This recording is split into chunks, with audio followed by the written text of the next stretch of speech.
PDP ini bukan positif, bukan dikucilkan, bukan dengan cara dipisahin, bukan dengan cara dibenci. PDP ini adalah pasien dalam pengawasan yang menunggu hasil. Kayak saya kemarin masuk rumah sakit, saya gejalanya 3 yang memenuhi: batuk, demam, baru 1 hari demamnya, dan riwayat kontak dengan red zone. Ternyata di hari kedua gejala saya sembuh. Saya langsung turun status jadi ODP. Di rapid saya pertama kali saya negatif. 7 hari kemudian saya di rapid negatif, saya keluar. Sambil nunggu, gak perlu nunggu swab kalau misalkan rapid 2 kali dalam 7 hari itu negatif terus.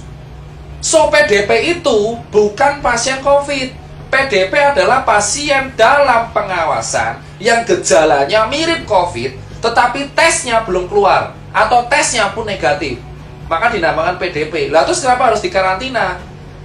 Ya karena tesnya belum keluar. Kalau tesnya udah keluar, ya kalau tesnya udah keluar dan negatif, dia keluar di rumah sakit. Contoh kayak Wisma Atlet. Tadi dokter TNI dari Wisma Atlet mengatakan ke saya, kalau misalkan PDP ini udah sembuh, negatif semua, dia keluar suruh karantina mandiri di rumah, jaga-jaga tidak menularkan.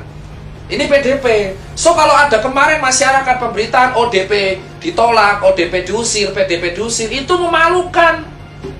Itu memalukan. Itu bukan pasien positif. OTG pun dia positif tapi gak ada gejala. Mereka akan aman kalau dikarantina mandiri.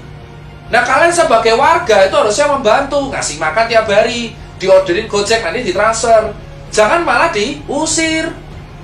Nah terus siapa Mas Tirta yang harus dikarantina di rumah sakit? Yakni pasien yang tegak positif COVID dan bergejala.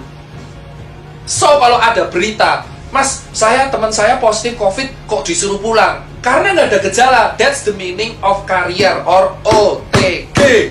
So dia dikarantina mandiri di rumah karena nggak ada gejala. Kalau orang-orang yang nggak ada gejala dan positif COVID dikarantina di rumah sakit, ya tempatnya malah jadi penuh.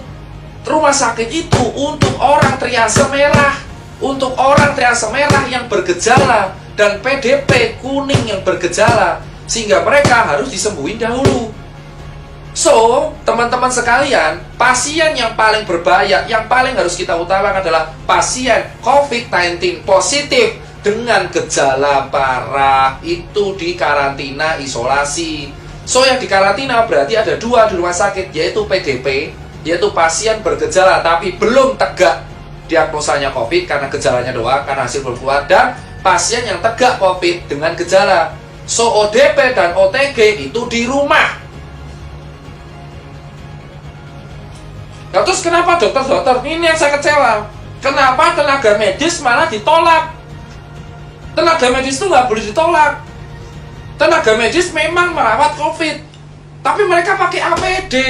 Mereka tuh mau copot APD cuci tangan.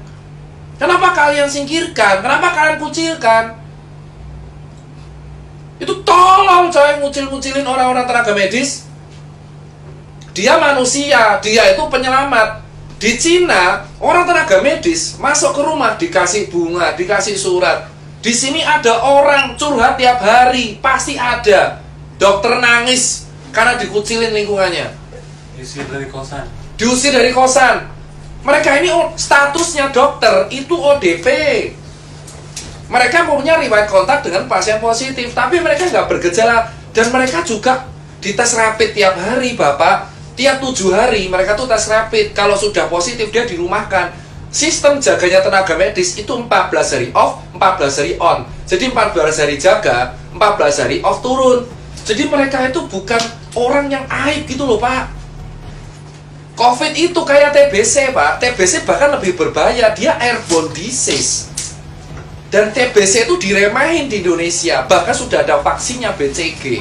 TBC selama dulu airborne disease. Gak ada kayak gini, padahal TBC itu kalau batuk, virusnya Mycobacterium tuberculosis itu bertahan di udara selama berjam-jam. Dan pengobatannya TBC itu 6 bulan. Belum campak. Tapi kenapa COVID dianggap aib, tapi TBC enggak? Padahal lebih parah TBC. Saya penderita TBC, 10 bulan saya baru sembuh. Usia 8 tahun sampai 9 tahun. So, buat teman-teman semua, tenaga medis itu memang masuknya ODP. Tapi bukan dijauhin, karena mereka juga cek tiap hari. Kalau ada gejala, mereka PDP di swab negatif. Sampai mereka negatif, mereka dirumahkan kalau mereka udah ada gejala. Dan mereka tuh dokter, mereka tahu, mereka nggak bisa nularin ke orang. Mereka harus jaga diri mereka sendiri. Bukan berarti ya, mereka tuh butuh support. Kita tuh butuh support. Nah, ini sekarang jelas. Yang kelima apa? Jenazah. Kenapa jenazah harus ada metode khusus? Gini, Pak. Di undang-undang, saya lupa undang-undangnya berapa, mungkin teman-teman hukum bisa melengkapi, bahwa pada dasarnya di Indonesia, kalau ada penyakit wabah, itu ada teknik pemandian dan penguburannya.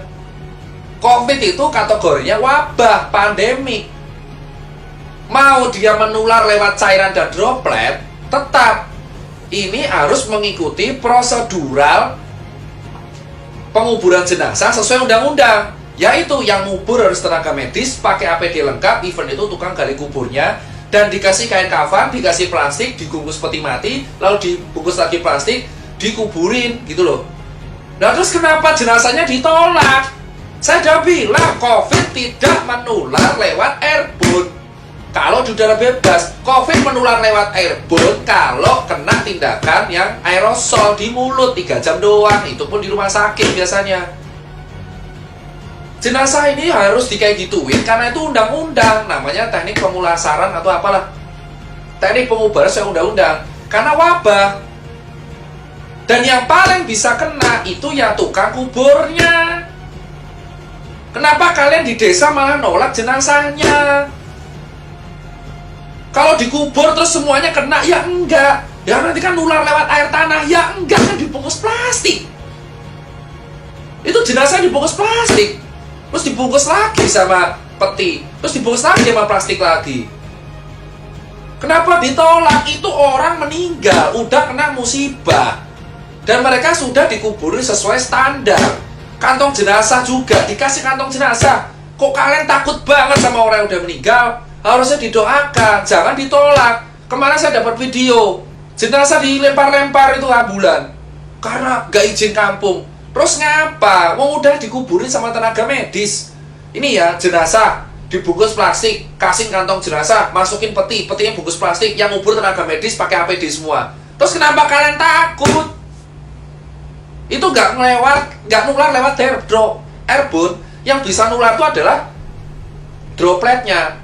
Berarti kalau jenazah bisa nular, ya siapa tahu dropletnya keluar dari mulut, bisa jadi toh. Terus kita megang jenazahnya, makanya dibungkus mati-matian karena itu sesuai UU. Penyakit apapun yang dikategorikan WHO wabah, itu harus penguburannya khusus. Mau dia penularannya droplet, cairan, airborne, kalau udah wabah pandemik, penguburannya khusus. Kalau nggak khusus, itu melanggar undang-undang. Jadi kalian nggak perlu takut sama orang mati. Mereka itu udah kena musibah, takdir. Itu aja edukasi dari saya bagian 1.